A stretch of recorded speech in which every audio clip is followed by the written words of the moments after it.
এই দিল্লি এখন শুধু একটা রাজধানী নয়, এটা একটা ক্ষুধার শহর হয়ে গেছে। বলবান ভয় দিয়ে রাজ করছিল, সবাই চুপ, সবাই ভীতু।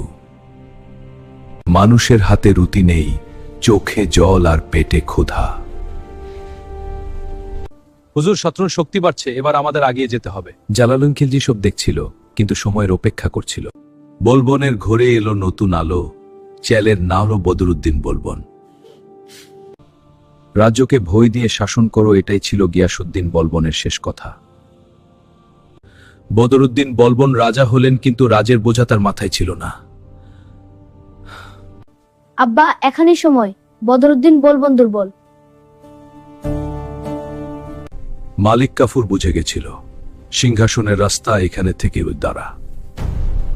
দিল্লির দরজা ভিতর থেকেই খুলে গেল, কারণ জালালউদ্দিন খলজি দ্বারে দাঁড়িয়ে সেনা নিয়ে। রাজা হতে গেলে সাহস লাগে। বদরুদ্দিন বলবন তার বাবার কথা রাখতে পারেনি।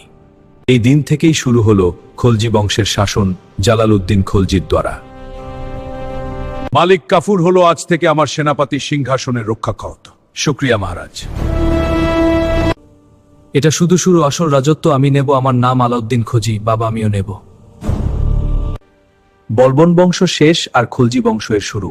পরের পর্বের জন্য লাইক করো।